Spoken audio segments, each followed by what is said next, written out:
I decided to leave my job and my London flat to go travelling, and this is part one of me actually doing it. Hi, I'm Holly, I'm an actor, and I explained why on earth I'm doing this in my last video, but this is where I actually get started. I have just driven home after my last shift at work, so I guess now I have officially quit my job to go travelling, and I'm actually terrified. I can't quite believe I'm doing this, but it's happening. Oh my gosh.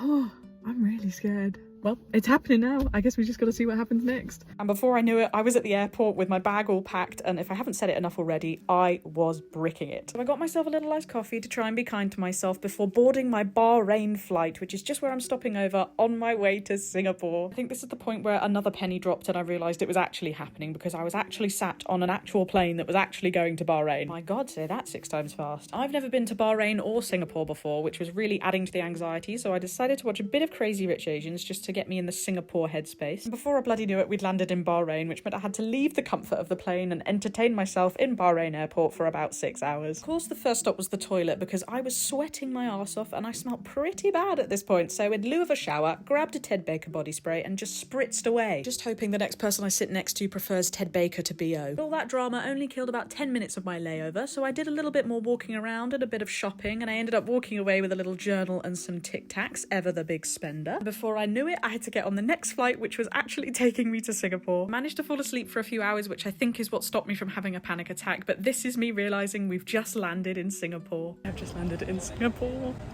I have had not enough sleep, and there's no shuttle buses to my hotel yet, so we're going to the Jewel, baby. Also, at this point, it's technically the next day, and there's been so much anxiety and bizarre sleep schedules in the last 24 hours that I'm a little bit all over the place. When I say this is like 50% of the reason I came to Singapore, I'm not lying. Oh my God, I see it, I see it, I see it. And this was the moment that it really hit me. I was at the Jewel in Singapore all on my own, and I couldn't quite believe I'd made it. Had I had enough sleep? No. Was I in a daze? Yes. But did I make it alive and well? Yes, I did. I'm not gonna lie, at this point I was feeling a little proud of myself. And yes, I celebrated with yet another iced coffee. And I got to spend the next few hours just enjoying the Jewel and calming down properly before eventually going outside to face the heat. This is the first time I've actually stepped outside in Singapore, and oh my word, it's humid. Oh my God, I've been waiting and walking around for so long, but it's here. Yay! Yes, while I was waiting for the bus, it was ever so slightly late, and because I was so terrified the whole day, this kind of pushed me over the edge into a little bit of a panic attack. But it's fine, the bus turned up, we lived. Soon we were on our way to the hotel, and I got to see my first glimpses of Singapore. And yes, I did say hotel, and I know solo traveling is all about hostels, but I did take this tip from Ella J. I knew I was going to be quite anxious on this first night, so I decided to opt for something a bit more comfortable and just take the pressure off myself for the first night. Very glad that I opted for that, because I completely crashed out in the massive bed, so I guess the adventure will have to continue tomorrow.